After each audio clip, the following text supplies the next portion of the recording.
Have you ever seen something that looks like a sure thing just completely fall apart because of a tiny technicality? Well, that is exactly what happened in this story of a homeowner versus his HOA. He had the numbers, he had the support from his neighbors, but in the end, none of it mattered. Let's dive in and find out why. So here's the core of the puzzle.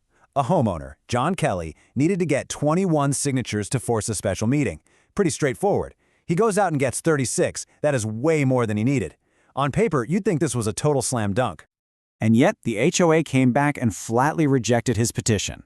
So how on earth does a petition with that much support just fail? As we're about to see, the answer isn't really in the numbers themselves, but it's buried deep in the fine print. Okay, so let's set the scene. This all went down in a community called Cortez Canyon. It was a classic showdown, one determined homeowner against his homeowners association. The setup seems really simple. Cortez Canyon has 84 homes. The rules say you need 25% of the owners, which works out to 21 votes, to call a special meeting. Mr. Kelly wanted to recall a board member, so he hit the pavement and got 36 signatures, or at least he thought he did.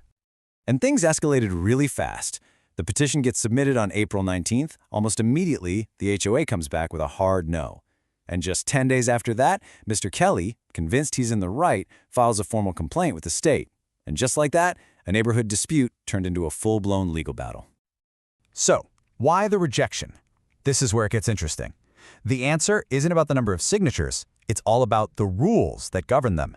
It turns out not all signatures are created equal, and the secret is hidden in the HOA's bylaws. And here is our first big clue. Check out the wording. The bylaws don't just say 25% of owners. They specifically say 25% of the votes. Now, that seems like such a small, tiny detail, but that one little word changes everything. In fact, the bylaws have a special term for this: eligible votes. This means it's not just about owning a home in the community. It's about having the legal right to vote at that specific moment. And, well, that implies that some owners might not have that right. And this is exactly where the petition completely unraveled. See, the HOA didn't just count the names on the list, they audited them for eligibility. A signature was thrown out if the signer was just a renter, or if it was a duplicate from the same household, and, this is the big one, if the owner was behind on their fees. If you're more than 15 days late, your right to vote is suspended. So armed with these rules, the HOA gets out its red pen and starts going through those 36 signatures one by one, and what they found completely changed the math.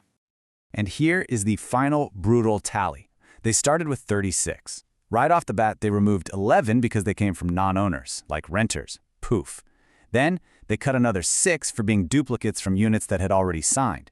And finally, they took out 6 more from owners who were behind on their dues. And just like that, 36 signatures just evaporated into 13. 13. That's the final legally valid number. I mean, that is a long, long way from the 21 he needed to force that meeting. Turns out Mr. Kelly's overwhelming support wasn't so overwhelming after all, once the rules were applied. So, with the numbers clearly not on his side, Mr. Kelly's last shot was to take his case to court. So what did the judge have to say about all this? Well, the judge's conclusion was crystal clear. She found that based on the evidence, Mr. Kelly had, in fact, only submitted 13 valid signatures. And since that number was nowhere near the required 21, the association was under no obligation to call the meeting. The HOA had simply followed its own rulebook. A really key legal concept here is something called the burden of proof. You see, it wasn't the HOA's job to prove the signatures were invalid. The burden, the responsibility, was on Mr. Kelly to prove that the HOA's audit was wrong and that he did have 21 valid signatures. And because Mr. Kelly couldn't provide any evidence to contradict the HOA's audit, he couldn't prove the renters were actually owners or that the delinquent accounts were actually paid up, he failed to meet his burden of proof. As a result, the judge dismissed his case. End of story. So what can the rest of us learn from this whole ordeal? What's the takeaway for anyone who lives in an HOA and might want to make a change? The key lesson here is really a 3-step roadmap. If you're ever thinking of organizing a petition, first, you have to read the bylaws like a lawyer to understand exactly what makes a vote eligible. Second, you have to verify that every single person who signs is a legal owner.